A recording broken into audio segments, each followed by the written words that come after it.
अस्सलाम वालेकुम। तो आज जो है वो हम करेंगे हमारे पास कि किस तरीके से हम जो है वो फॉस्फेटिक एसिड जो है वो सिंथेसाइज कर सकते हैं। ठीक है, हम कहते हैं हमारे पास जो फॉस्फोलिपिड की सिंथेसिस होती है ना, ये हमारे पास जो है वो लिवर में हो रही होती है। तो हमारे पास फॉस्फेटिक सिंथेसिस के लिए फॉस्फोलिपिड के सिंथेसिस के लिए पहले हमें जो है ना वो हमारे पास फॉस्फेटिक एसिड बनाना पड़ेगा। एंड देन फिर हम उसके अंदर कोई ना कोई बेस ऐड करेंगे, हमारे पास फॉस्फोलिपिड बना देंगे। ये हमारे पास जो है वो फॉस्फेटिक एसिड का जो है वो हमारे पास स्ट्रक्चर है। हमारे पास ग्लिसरॉल का मॉलिक्यूल है, कार्बन कार्बन कार्बन में 3 हमारे पास होते हैं। पहले के साथ हमारे पास फैटी एसिड लगेगा, सेकंड के साथ भी फैटी एसिड लगेगा, थर्ड के साथ फॉस्फेट लगेगा। ये हमारे पास होगा फॉस्फेटिक एसिड। जब इसके साथ हमारे पास कोई भी बेस लग जाएगी तो वो हमारे पास फॉस्फोलिपिड हो जाएगा। तो हमें पहले 3 बातें याद करनी है कि जब भी हमने कोई फैटी एसिड को ऐड करवाना है तो हमेशा हमारे पास वो फैटी एसाइल कोए की फॉर्म में हमारे पास जो है वो ऐड होगा। ठीक है, वो फैटी एसाइल कोए इसकी एक्टिव फॉर्म में इसी फॉर्म में हमारे पास अटैच होगा। और एंजाइम हमारे पास जो यूज़ होगा वो होगा हमारे पास एसाइल ट्रांसफरेज। NAD हमारे पास हम कहते हैं डीहाइड्रोजिनेज एंजाइम की प्रेजेंस में NADH में कन्वर्ट होता है और रिडक्टेज की प्रेजेंस में दोबारा ये NAD में कन्वर्ट होता है। सबसे पहले हम कहते हैं ग्लिसरॉल हमने ले लिया। ग्लिसरॉल हमारे पास आया, उसमें हमने ATP ऐड फॉस्फोराइलेशन करेंगे इन the presence of kinase enzyme और ग्लिसरॉल 3 फॉस्फेट बना देंगे। ग्लिसरॉल 3 फॉस्फेट में फैटी एसाइल हमने डाला है। ठीक है, अब देखो ये हमारे पास फॉस्फेट लग गया। अब हमारे पास में क्या करेगा, ये फैटी एसिड डालना है तो फैटी एसाइल को एसाइल ट्रांसफरेज में ये हमारे पास लाइजोफॉस्फेटिक एसिड बन गया। अब दोबारा से एसाइल ट्रांसफरेज की प्रेजेंस में हमने फैटी एसाइल कोए डालेगा, कोए निकल जाएगा, फैटी एसाइल अंदर फॉस्फेटिक एसिड बन गया। अब दूसरा भी हमारे पास लग गया। हम क्या, अगर हमने यहाँ से ट्राइग्लिसराइड बनाने हैं तो हम यहाँ से रिमूव कर सकते हैं फॉस्फेट को, और एक और फैटी एसाइड अगर हम डाल लेंगे तो ट्राइग्लिसराइड बन जाएगा।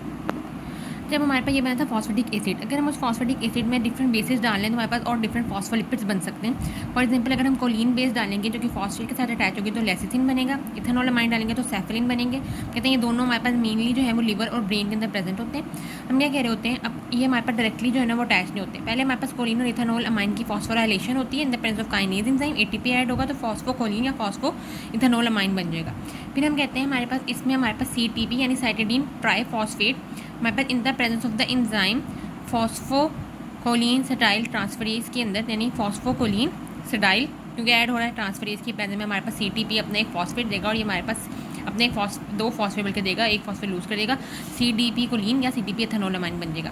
अब हमारे पास ये जो CTP बनेगा ना, अब ये फॉस्फेटिक एसिड में कन्वर्ट हो जाएगा। लेकिन हमने फॉस्फेटिक एसिड का पहले ही हमने स्ट्रक्चर देखा तो कि उसके पास ऑलरेडी हमारे पास क्या है, थर्ड कार्बन के ऊपर, जैसे हमारे पास ये कार्बन ये कार्बन ये कार्बन, इसके ऊपर हमारे पास एक फॉस्फेट है और इसके पास भी फॉस्फेट आ गया तो 2 फॉस्फेट के साथ तो बॉन्ड नहीं कर सकता। तो हमारे पास ये जो है ना वो अपने एक फॉस्फेट रिमूव कर देगा और हमारे पास डायसाइल ग्लिसरॉल बन जाएगा। डायसाइल ग्लिसरॉल बनेगा, यहाँ से CDP वाला आएगा, अपना CDP निकालेगा, phosphocholine diacyl glycerol transferase presence enzyme की प्रेजेंस में।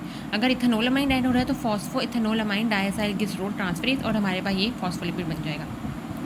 अब हमारे पास अगला जो है वो फॉस्फेटाइल सीरीन की सिंथेसिस है। तो हम क्या कहते हैं ये बहुत ईजी है सीरीन की सिंथेसिस। तो हमने सिंपल फॉस्फेटाइल इथेनॉल अमाइन लिया, उसमें हमने सीरीन ट्रांसफरेज एंजाइम की वजह में सीरीन डाला तो हमारे पास फॉस्फेटाइल सीरीन बन गया। लेकिन अगर हमने दोबारा वापस जाना है इथेनॉल अमाइन बनाए तो डीकार्बोक्सिलेशन करनी पड़ेगी। डीकार्बोक्सिलेज की एंजाइम की वजह में कार्बन डाइऑक्साइड निकलेगा और ये बन जाएगा।